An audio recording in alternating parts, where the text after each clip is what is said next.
Сәлем достар, бүгін 120-шы сабақты өтетін боламыз.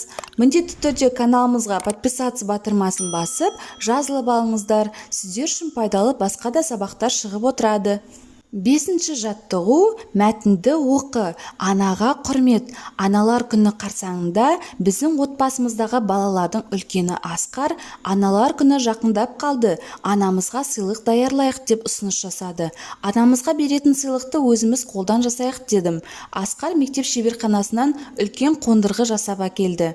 Мен оған ақ мата керіп, оның ортасына күннің суретін салдым. Маржан мен салған сурет бойынша кесте тікті. Бүкіл ғаламға сәулесін таратып тұрған күннің ортасына анамыздың суретін орналастырдық. Суреттің астына мен ана біздің күніміз деп әдемілеп жаздым. Аналар күнінде ерте тұрып үй жинадық. Маржан тамақ дайындады. Біз анамызды дастархан басына шақырдық.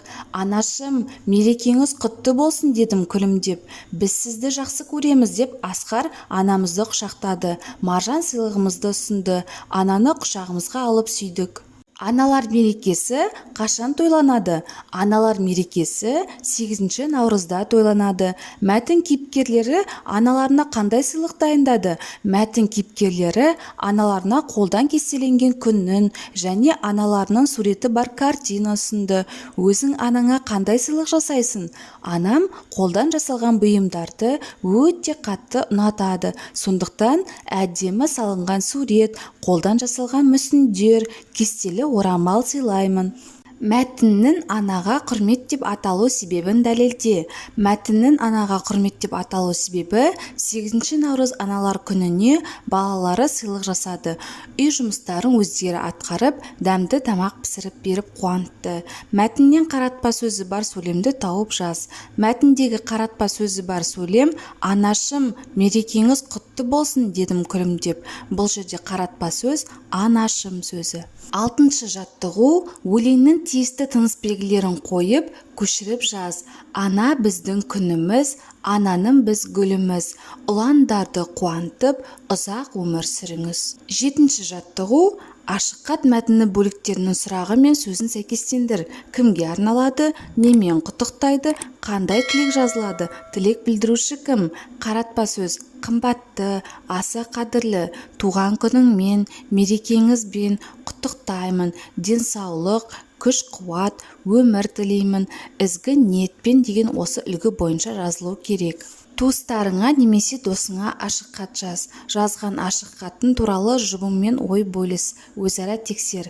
Қымбатты анашым, сізді бүгінгі келіп жеткен туған күніңізбен шын жүректен құттықтаймын.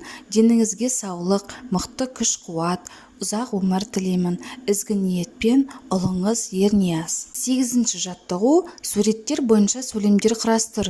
Сөйлемдерді жай сөйлем түріне және сөйлем мүшелеріне талда. Мен анамды қуантқым келіп, гүл сыйладым. Менің анам гүлді ұнататын болғандықтан сыйға бердім. Көшедегі бейтаныс апай алмасын жинап беруге көмек сұрады. Мен шашылған алманы жинап апайға көмектестім. Олай болса, сөйлем мүшелеріне талдайық. Мен анамды қуантқым келіп, гүл сыйладым. Қайттым, сыйладым. Не? Гүл. Қайтып, қуантқым келіп.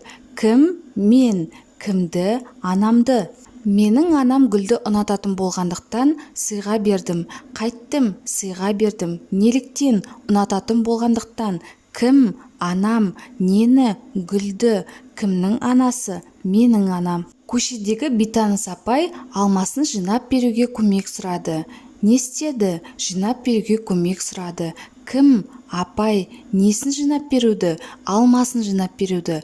Қайдағы апай? Көшедегі апай. Қандай апай? Бейтаныс апай. Мен шашылған алманы жинап, апайға көмектестім. Не істедім? Көмектестім. Кімге? Апайға. Қайтып, жинап. Нені? Алманы. Кім? Мен. Қандай алманы? Шашылған алманы. Осымен біздің сабағымыз аяқталды. Каналымыз пайдалы болған болса, лайк басып тіркеліп қойыңыздар. Жаңа видеолар сізге бірінші болып көрінеді.